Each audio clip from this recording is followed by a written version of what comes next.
So you're holding on to somebody who keeps hurting you. In this video, I'm going to help you decipher whether this is truly love and something worth fighting for, or if it's a trauma bond based on attachment rather than love. My name is Dr. Lilli. I help you heal from toxic relationships so that you can create the healthy relationship of your dreams. I'll discuss a brief overview of anxious attachment style, why you keep ending up in this cycle, and how to overcome it. The true difference between love and attachment, and the shift you need to move from attachment-based relationships to true, loving, and healthy relationships. So let's get started. Those that tend to be with partners who don't show up for them or feel like they keep getting hurt in a relationship or with somebody that they're dating or a situationship tend to be people with an anxious attachment style or somebody that leans towards anxious attachment. So what does anxious attachment look like? What does that mean? Well, people with an anxious attachment are afraid of abandonment. And because they fear abandonment, they want to cling on to the person that they're with. So in relationships or in dating, they tend to be anxious a lot of the time. They are afraid that their partner is going to leave them, that their partner doesn't love them or doesn't care for them. And so they tend to constantly be giving more to their partner, even if their partner is not reciprocating the love, attention that they desire. And what happens is that when the partner that they're with is not reciprocating that energy, it makes the anxious person try even harder because they're afraid to lose this person. And they think that by doing more, by giving more, they will then receive more. They will then prove their value, prove their worth, because they learned that they had to earn love by doing more. This might look like trying to be overly helpful towards their partner, doing their laundry, doing their dishes, cleaning their house, when the partner is not showing up with that same energy, or it's too early in the dating process and maybe they're not even officially in a relationship, but they're doing all of these things that would maybe later come in a relationship or a marriage even. It may also look like always trying to keep their schedule open and available or canceling plans in order to be with this other person. Everything in their world revolves around the other person because they have this huge attachment towards them. This is often very overwhelming to their partner, especially if their partner is avoidant, because avoidantly attached people feel suffocated by too much closeness or intimacy or attention or even time with another person. And so that causes them to pull away more. This can even feel suffocating to a secure person, but a secure person knows how to communicate through this and reassure the anxious partner so that the anxious tendencies of the anxious partner don't worsen and become even more overbearing. However, they can still become very overwhelming to a securely attached person. So it's really important to identify and learn how to regulate and actually heal the root cause of these anxious behaviors. If this is resonating with you, if it sounds like something that you do or you've dealt with and you want to overcome it, you can book a free consultation with me right now. The link is down below. I will no longer be offering free consultations in the near future, so if this is something that you're interested in, definitely schedule one very soon. And here's the thing, if you have an anxious attachment style, you likely believe that this is love and that this is what love looks and feels like. You're used to not having that energy reciprocated back to you and feeling the need to earn it or prove yourself, as I already alluded to earlier. So why does this happen? Well, it often comes from our childhood. Our romantic relationships tend to mirror the relationship that we had with our parents.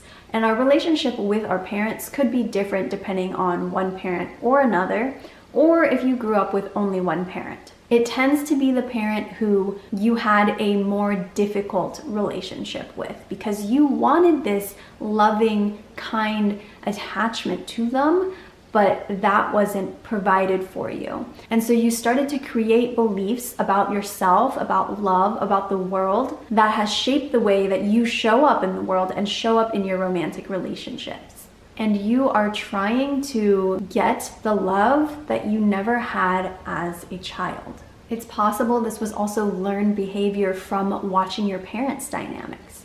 Maybe your dad tend to be cold, tend to be more distant. Maybe they had an addiction problem, and your mother showed up in an overly giving way, codependent, always trying to serve him, and maybe she even enabled his addictive behaviors. Doing things around the house to make sure that he didn't get mad, trying to hide things like his vice of choice, and being overly kind, showing people-pleasing tendencies in order not to make him mad. Or maybe that is what you learned you had to do as a child. And so by watching this dynamic or by experiencing it yourself, you ingrained these beliefs around what it means to love, what it means to show up as yourself, what it means to have boundaries or needs in your relationships. And so you believe that love looks like these codependent, overly giving behaviors, even when that energy is not reciprocated. And so maybe you think that is love, but really that is a dysfunctional pattern of attachment. It's a display of trying to keep the peace, trying to keep somebody in our life who is not showing up in the way that we desire or the way that we need. And by letting them walk all over us and catering our entire life around them, we are no longer showing love and respect to ourselves. And we are not experiencing a full dynamic of healthy love between ourselves and our partner. And so this desire to stay close, to stay connected, is really just attachment. Because often in these dynamics, it is very painful. We have to suppress ourselves. We have to suppress our authentic voice, our needs. And real love is not suppression. Real love is the ability to express ourselves, to be seen, to be authentic, and to be loved for that. The problem could be that you don't even know what real love feels like. You don't even know the capacity of how you can express love, because maybe every significant relationship you've had has been based on attachment. And the big challenge is that this isn't a conscious thing that we're choosing. It is all subconscious, and it's ingrained in our bodies. Every experience you have is encoded into your nervous system. And so if you learned that to have a safe home or to not be abandoned, you had to suppress yourself, then your nervous system becomes familiar with that, and it is drawn to familiarity rather than something new or different, because it believes something new or different is potentially unsafe. And our nervous system just wants to keep us safe. So it will keep us in these unhealthy dynamics of attachment, of suppression, of inauthenticity in order to keep us safe. Even if that means sacrificing real love and real connection. Which means now in your current romantic relationships, you accept being constantly on edge, feeling like you have to walk on eggshells, doubting yourself and shrinking who you really are. You might think it's love, but it's really self-abandonment. If you have to suppress your true self, then it's attachment and not love. Real love has boundaries, it has safety.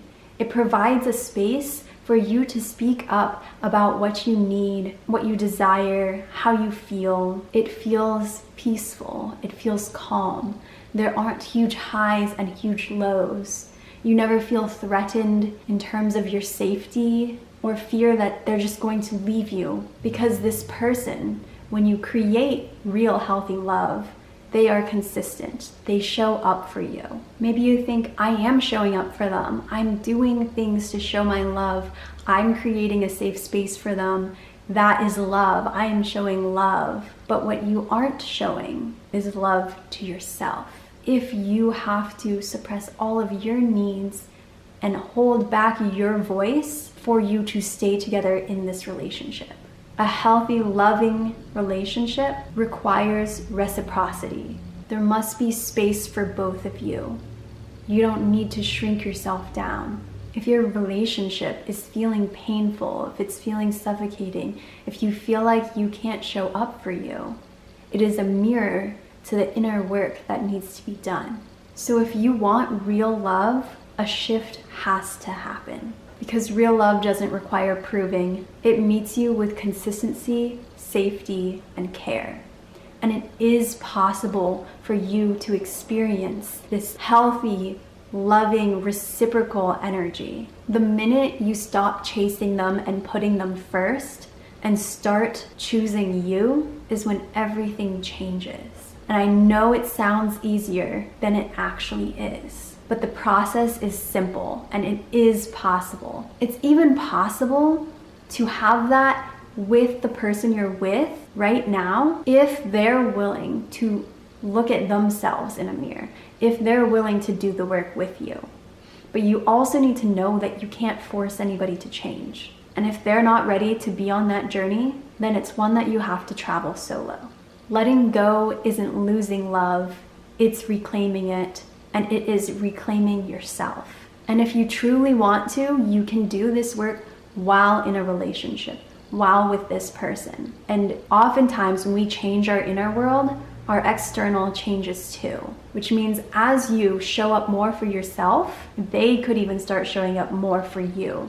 But doing the work must be for yourself, for what you want and you desire, for what you know that you deserve, not for anybody else. That is when the real shift happens. If this hits home, that is your intuition, your soul, your inner child telling you this is the message you needed to hear. So if you're ready to take that next step toward reclaiming you and finally experiencing the healthy love that you deserve, you can book a free consultation with me. The link is down below. We'll dive into the subconscious beliefs that are holding you back from experiencing true love and keeping you stuck in these unhealthy relationship dynamics. I'll help you overcome these blocks, work with your body so that your nervous system feels safe, it feels regulated, and it knows whether or not to choose attachment or real love.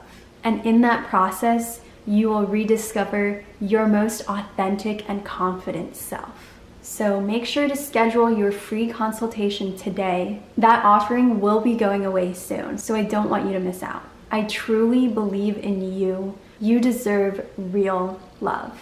If you found this video helpful, please give it a like, subscribe. I post new videos every single week, and I'll see you next time.